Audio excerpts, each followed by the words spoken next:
आउज़ुबिल्लाहि मिनश्शैतानिर्रजीम बिस्मिल्लाहिर्रहमानिर्रहीम. Assalamu alaikum to all my dear students and the dear viewers. Today we shall discuss about the dynamic model. This model was presented by the Walker and the Malcolm in 1971.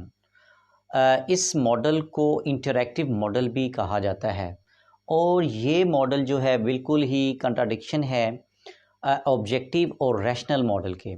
Objective और rational model जो हमारे सबसे पहले model हैं जो कि Tyler model और wheeler model जो हैं इन्हें आमतौर पर ऑब्जेक्टिव और रैशनल मॉडल कहा जाता है, जिनका इन्हिसार जो है वो ऑब्जेक्टिव्स के ऊपर ज़्यादा करता है.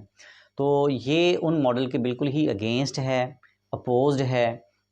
वॉकर ने अपना ही एक मॉडल पेश किया और इस मॉडल का जो ज़्यादा इन्हिसार है ये है कि क्योंकि इस जो मेन इसकी फ़िलासफ़ी है इस मॉडल की वो ये है कि हर स्टूडेंट जो है वो एक मुख्तलिफ़ कैटेगरी का होता है. इंडिविजुअली उसमें वो फ़र्क होता है दूसरे स्टूडेंट के साथ, उसका बैकग्राउंड, उसका मतलब मुख्तलिफ़ तरीक़ों से हर स्टूडेंट की जो इनफरादियत होती है, खुसूसियात होती हैं, उसका बैकग्राउंड भी है, उसकी अपना वहाँ का कल्चर है, कॉन्टेक्स्ट है, व्हाट्सएवर बहुत सारे फैक्टर्स हैं जो कि जिसकी बिना पर एक स्टूडेंट जो है वो दूसरे स्टूडेंट से डिफ़र होता है.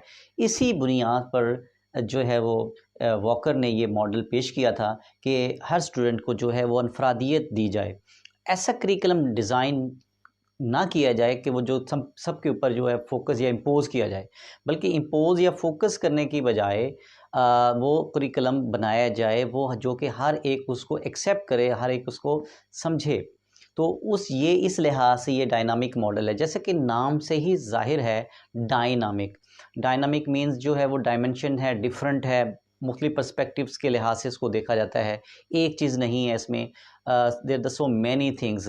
तो इसमें एक ही चीज़ को नहीं देखा जाता, मतलब मुख्तलिफ़ पहलुओं को देखते हुए इसमें जनरलाइज़ नहीं, जैसा कि हमने देखे हैं पिछले जो हमने मॉडल्स देखे हैं उसमें जनरली उसको डेवलप किया जाता है. इसमें जनरली नहीं, इसमें कॉन्टेक्चुअल वो माहौल को, स्टूडेंट को देखते हुए बनाया जाता है. इसलिए ये आम तौर पे ये जो वाला मॉडल है ये टीचर मेड या स्कूल बेस्ड मॉडल भी इसको कह सकते हैं.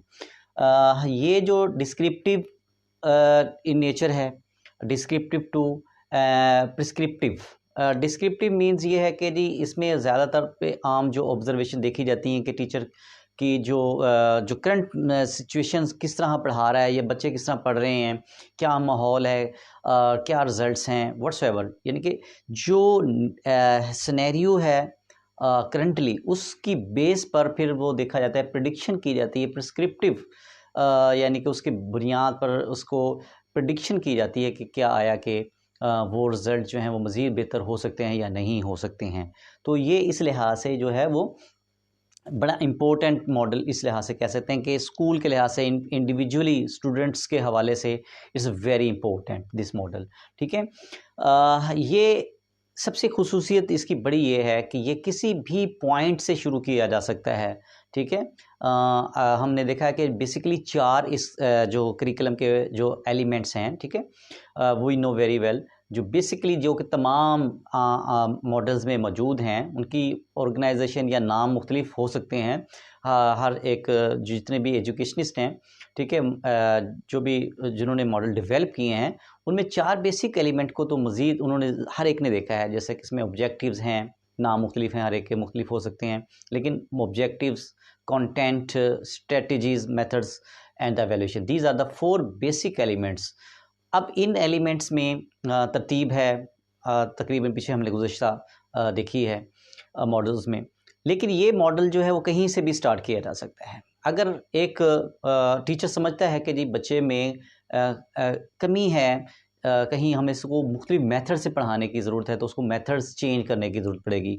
हो सकता है कि वो मेथड की बजाय उसको ज़रूरत हो ऑब्जेक्टिव्स उसके चेंज हमें करने पड़ते हैं, उसकी ज़रूरत पड़ जाए तो हम वहाँ उसके ऑब्जेक्टिव्स को चेंज करेंगे. इसी तरह हम देखेंगे कि आया कि उसके कंटेंट में कहीं इशू है तो वो कंटेंट चेंज किया जाता है. मतलब व्हाट्सएवर जो भी है मामला, हम देख सकते हैं कि टीचर अपने तय कोशिश करता है कि बच्चे में कहाँ इनफरादी तौर पर कमी बेशी है, ठीक है। तो this is very important in this regard कि बच्चे के मुताबिक देखा जाता है।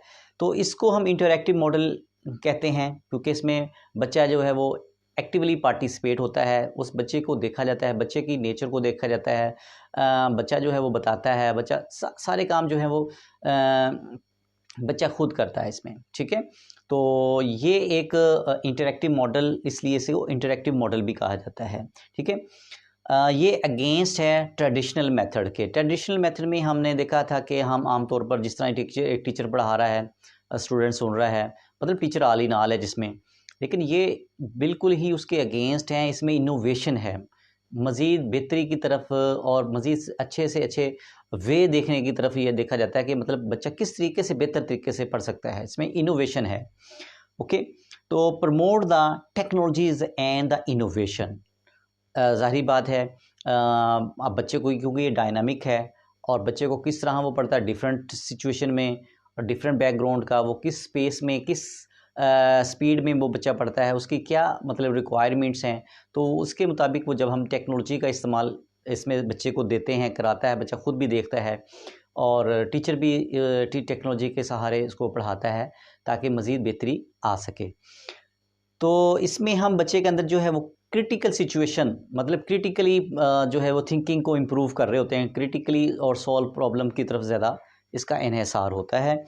तो it allows the students at their own pace, बच्चा जो है वो अपनी ही मर्ज़ी से अपने ही तय जो है वो कोशिश करता है कि वो देखता है कि कहाँ उसकी कमी बेशी है, उसी तरह से वो अपना टीचर के साथ वो डील करता है और टीचर जो है वो उसी तरह उसको पढ़ाता है कि उसकी कमी बेशी कहीं भी जो नज़र आती है उसी तरीके से वो टैकल करता है प्रॉब्लम्स को, ठीक है। तो इसमें आमतौर पर टेक्नोलॉजी का सहारा लिया जाता है। तो ये एक कंस्ट्रक्टिव है कि बच्चा जो है वो खुद ही अपने नॉलेज को अपने तरीके से वो बनाता है, टेक्नोलॉजीज़ के ज़रिए मुख्तलिफ ज़रिए से वो इल्म को हासिल करता है। तो ये डायग्नोस्टिक है, डायग्नोज दी लर्निंग डिफ़िकल्टीज़, इसमें बच्चों को ख़ास तौर पर बच्चों की जो डिफ़िकल्टीज़ हैं, लर्निंग डिफ़िकल्टीज़ हैं, उसको देखा जाता है कि कहाँ बच्चों में ज़्यादा प्रॉब्लम्स आ रहे हैं, उसी तरह से उसको फिर डायग्नोज किया जाता है, उस तरीके से उसको पढ़ाया जाता है। स्ट्रेटजी चेज़ करनी पड़ती हैं, उसके लिए टेक्नोलॉजीज़ का सहारा लेना पड़ता है, मुख्तलिफ डायमेंशन से उसको देखना पड़ता है, ठीक है। तो इसमें जो स्टूडेंट है वो एक्टिवली पार्टिसिपेट करता है, ओके। तो इसमें हम देखते हैं कि ये मज़ीद जो फोकस इसका जो मेन है वो एक लर्निंग डिफरेंट स्टूडेंट है, उसको मज़ीद उसको देखा जाता है कि हर स्टूडेंट की अपनी अपनी करैक्टरिस्टिक है, उसके मुताबिक बच्चों को पढ़ाया जाता है। बच्चों की स्टूडेंट्स की नीड्स को, इंटरेस्ट को और उसकी एबिलिटीज़ को देखते हुए पढ़ाया जाता है।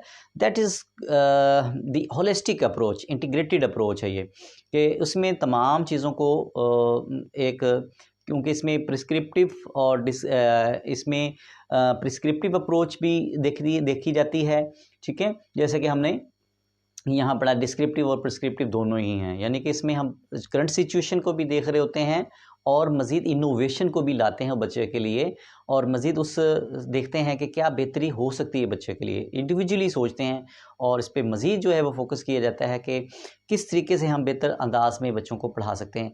इसके बहुत सारे फ़ायदे और नुकसानात हैं। अब हम इसके मज़ीद उसकी स्टेजेस जो वॉकर ने इसकी बताई थी वो उसको हम तफसील से देखते हैं। अब हम डायनामिक्स मॉडल के स्टेप्स के मुतालिक देखते हैं, जो कि वॉकर ने 3 स्टेप्स बताए हैं डायनामिक्स मॉडल के। पहला स्टेप जो है वो प्लेटफॉर्म है। प्लेटफॉर्म से मुराद क्या है? प्लेटफॉर्म से मुराद है कि जो उस वक़्त जो सूरत हाल है, मतलब उसमें क्या पॉइंट ऑफ व्यू है, थ्योरेटिकली क्या कंसेप्ट्स हैं उनके, वो क्या मतलब उनके एम्स और मकासद हैं, वो करंटली सिचुएशन जो प्लेटफॉर्म है उस वक्त तक कि जब तक उसका अहाता ना करेंगे तो हम सही तरीके से वो मॉडल को सही डिज़ाइन नहीं कर पाएंगे।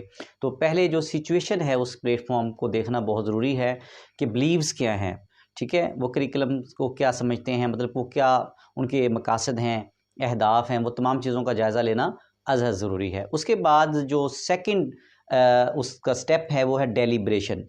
यहाँ डेलिब्रेशन से मुराद ये है कि ये ज़रा कम्प्लेक्स है, ठीक है, डेलिबरेटली हम उसको देखते हैं, चूज़ करते हैं, मुख्तलिफ पहलुओं को देखते हुए उनमें से अप्लाई करते हैं। ठीक है, जो भी इम्पोर्टेंट चीज़ है उसको डेलिबरेटली हम देखते हैं। ठीक है, मीन्स ये है कि बहुत सारी थ्योरेटिकली हम चीज़ों को देखते हैं कि एक जो स्टूडेंट है उसके लिए क्या बेहतर हो सकता है। ठीक है, और उसमें क्या मज़ीद उसमें इजाफ़ा हो सकता है। ठीक है, किन मेथड्स में मज़ीद इजाफ़ा हो सकता है, इनोवेशन लाने की कहाँ ज़रूरत हो सकती है। तो डेलिबरेटली मीन्स यहाँ ये है कि हम मज़ीद उसमें देखते हैं कि इस करंट सिचुएशन क्या है। प्लेटफॉर्म जब तयन हो जाता है तो उसमें हम फिर मज़ीद देखते हैं आया कि बच्चों को अब किस तरीके से वो कंटेंट को लाया जाए, मेथड्स को लाया जाए या ऑब्जेक्टिव्स को लाया जाए। डेलिबरेटली हम तमाम चीज़ों को देखते हैं, इनोवेशन को भी देखते हैं, टेक्नोलॉजीज़ को भी देखते हैं, मुख्तलिफ पहलुओं को देखते हुए फिर हम उसको अप्लाई करने की कोशिश करते हैं। उसके बाद आ जाता है आखिर में डिज़ाइन में यहाँ डिसीजन मेकिंग करते हैं कि अब हम फाइनलाइज़ की तरफ जाते हैं कि अब हम सारी अमल करने के बाद हम फिक्स कर लेते हैं कि अब हमने कौन सा तरीका अपनाना है। ठीक है, तो डिज़ाइन करेंगे, मतलब कंटेंट कौन सा होगा, मेथड्स कौन से होंगे। ठीक है, वो तमाम चीज़ों को हतमी शक्ल देते हैं। तो ये डिज़ाइन, ये जो हमारा डायनामिक मॉडल है इसके बहुत सारी वीकनेसेस भी हैं और स्ट्रेंथ्स भी हैं। ठीक है, ये अपनी अपनी जगह हर मॉडल्स की खामियां और अच्छाइयां होती हैं। इसमें भी कुछ चंद एक इसी तरह हैं, वीकनेसेस हैं। ये एक तो सबसे पहले है कि कंफ्यूज है क्योंकि ज़ाहिर बात है कि जी एक स्टूडेंट को हम देख रहे हैं, दूसरे स्टूडेंट का अलग है, तीसरे स्टूडेंट का अलग है, कन्फ्यूजिंग है ये क्योंकि डायनामिक मॉडल। इसी तरह ये एक लैक ऑफ द, इसमें सबसे अहम चीज़ जो है वो कि एम्फसाइज़ नहीं है, इसमें एम्फसाइज़ नहीं किया जाता किसी एक चीज़ के ऊपर। ठीक है, लैक ऑफ दी जनरलाइजेबिलिटी, इसमें जनरलाइजेबिलिटी की भी कमी होती है। जनरलाइज हम इसको नहीं कर सकते हैं क्योंकि एक स्टूडेंट का जो पढ़ने का अंदाज़ और होता है, दूसरे स्टूडेंट का और होता है, इसलिए ज़ाहिर बात है हमें हर एक के लिए मुख्तलिफ करिकुलम डिज़ाइन करना हमारे लिए बहुत मुश्किल हो जाता है। ठीक है, और हर एक के लिए मुख्तलिफ मेथड्स पढ़ाना इट्स वेरी डिफ़िकल्ट। तो इस लिहाज से इसका टाइम भी बहुत लगता है, वेस्टेज ऑफ द टाइम है। इसी तरह इसकी स्ट्रेंथन की बात करें तो ये मॉडल अपनी जगह भी एक अनफरादियत रखता है क्योंकि ये एक जो है वो बहुत फ्लेक्सिबल है और फोकस करता है ये इंडिविजुअल के ऊपर। हर एक अनफरादी तवज्जो होती है इस मॉडल के, जो डायनामिक मॉडल है हर स्टूडेंट के नेचर के मुताबिक, कॉन्टेक्स्ट के मुताबिक, स्कूल के मुताबिक, क्लासरूम के मुताबिक जो है इसको डिज़ाइन किया जाता है। So it's very good for the individual art students. ठीक है, तो ये बड़ा ही इंटरैक्टिव है और इनोवेटिव है। टेक्नोलॉजीज़ हैं इसमें, मज़ीद जो है वो मुख्तलिफ़ तरीक़ों से बच्चों को पढ़ाया जाता है, मुख्तलिफ़ इसमें स्ट्रेटजीज़ हैं। तो इस लिहाज से ये इनोवेटिव भी है, इंटरैक्टिव है। थैंक यू, अल्लाह हाफ़िज़।